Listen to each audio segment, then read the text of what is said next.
Howdy, hey everyone! And with the end of 2024 upon us, and the end of the year being a good time to reflect, I decided to look back at what I've done in 2024, specifically on YouTube.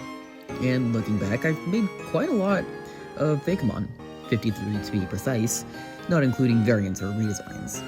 Then it got me thinking, what is my best Fakemon of 2024? Or rather, my top 24 Fakemon of 2024. See what I did there? Now, before we start, let's go over two things. First, which Pokemon will qualify for the list, and what will they be judged on? First things first, what will qualify? Well, they need to have been made in 2024, duh, which disqualifies, 3 videos? However, for my 1K special, I redesigned my starters, which I made in 2023. I will not be counting these even if the redesigns were in 2024. Next, alternate forms, or redesigns of official Pokemon. Because I'm just redrawing, redesigning, expanding on what's already great designs, not changing much. However, I will count turning other things into Pokemon, as well as evolutions. Basically, if it has a new name, it counts. Now for the second part. They'll be judged on overall design, originality, and concept. For example, some Pokemon have cool concepts and are pretty original, but that's not a good Pokemon if it has a terrible design, in my opinion. That's the thing about this type of list. It's completely subjective. A great Pokemon for some is terrible for others, but that's all the boring stuff taken care of. So let's start with number 24, Hopopon. Who would have thought a Pokemon for an April Fool's video would make it on the list? Well, it's a dead last, so who cares?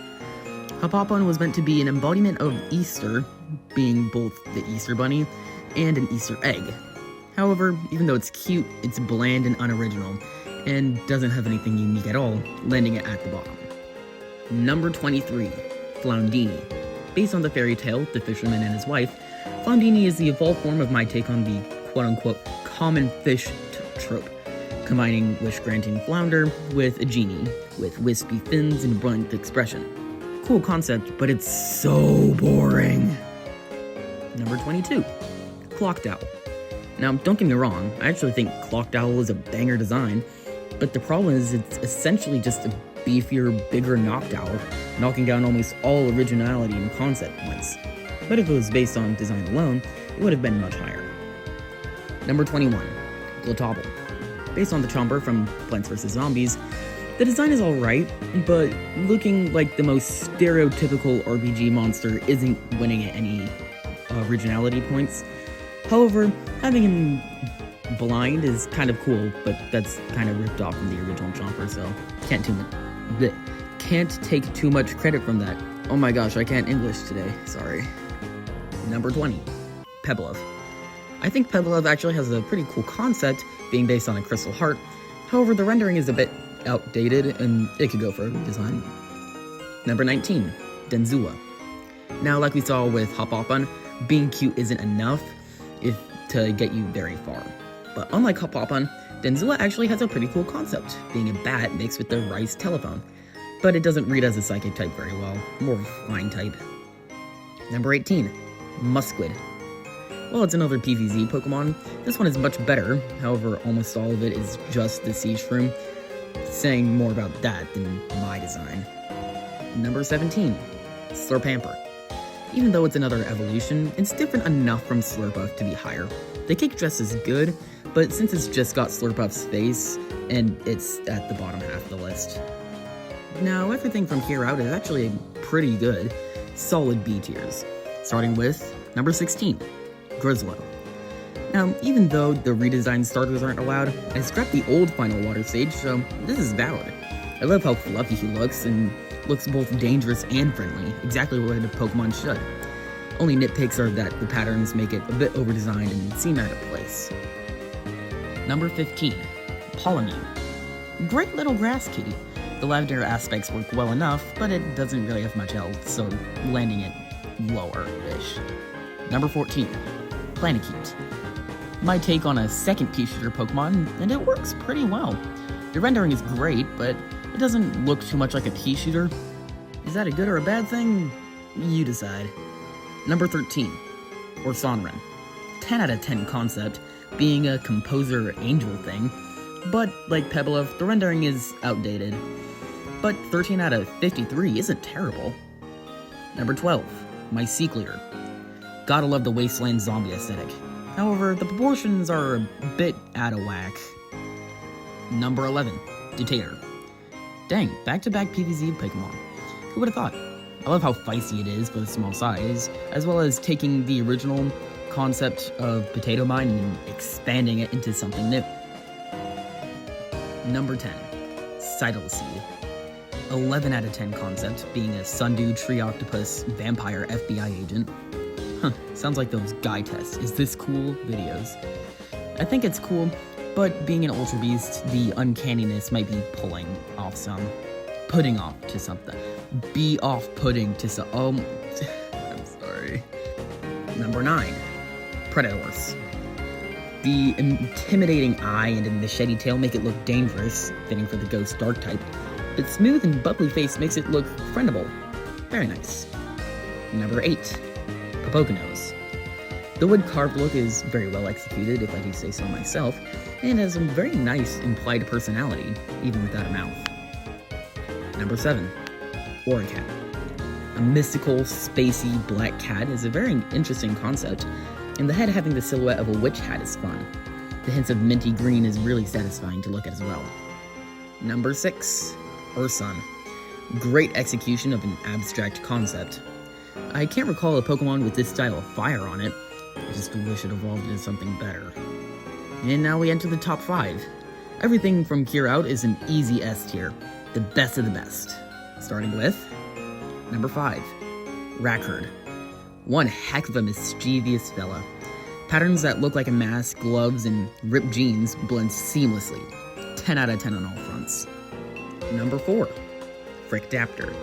A really cool Fossilmon. Every pattern has its purpose, and the hair gives it a silly element that every intimidating Pokemon has, or at least should have. Number 3, Mantidal. Considering the point was to make something that reverses a trope, in this case making a young mentor character, it has a really cool concept. The rendering also cannot be beat, looking like even more of a carving than the Poconos. Even looks like, what are those called? The Apricorns from Legends Arceus. Very nice. Number 2, Brandrake. Being a pseudo-legendary, you know it's gonna be rad.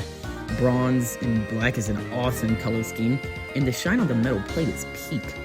All the patterns are also very intentional, truly a beast you don't want to stand against. Now, before I go to number 1, allow me to give some honorable mentions to Pokemon that didn't make the list for various reasons. Now, if I counted redesigns, Tufix would absolutely be in the top 10. Same thing goes for Burmabon. Keltician Chandelure would have easily made number 1, but it's too similar to regular Chandelure to take credit. Same logic applies to the de-ultrified, de-ultrified Kartana. Looks cute, pretty cool concept, but it's really just a Kartana again.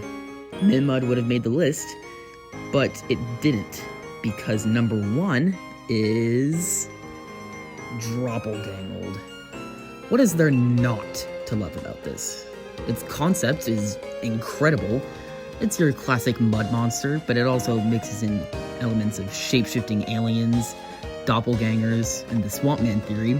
For those who don't know, it's basically, lightning strikes a man, but also a swamp at the same time. The man dies, but it rearranges the molecules in the swamp to make the man. Is the man the same man, even though he's made from swamp water? Basically, this whole thing is one big existential crisis. For originality, well, I haven't seen anything with this sort of silhouette and design. Just look at it. It has that crazed look in its eyes, as well as earthy browns, fitting for the ground type, with radioactive greens for a splash of color. The rendering also gives it a nice slimy look, and the odd look also makes it fit the Ultra Beast vibe. Also, I think it's really interesting that even though, yes, mud is like associated with the ground type. Usually ground types are, dry dirt.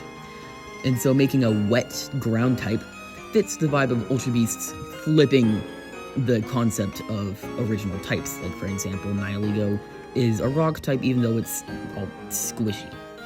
So, making it fit the #1 spot on my list. But that's my top 24 Pokemon of 2024. What do you think should have been at the top? Let me know. Oh, and seeing that it's the end of the year, allow me to slip into something more modern. Yeah, there we go. New year, new me, Anyways, see ya. Stay safe. And Happy New Year's, everyone! Woo!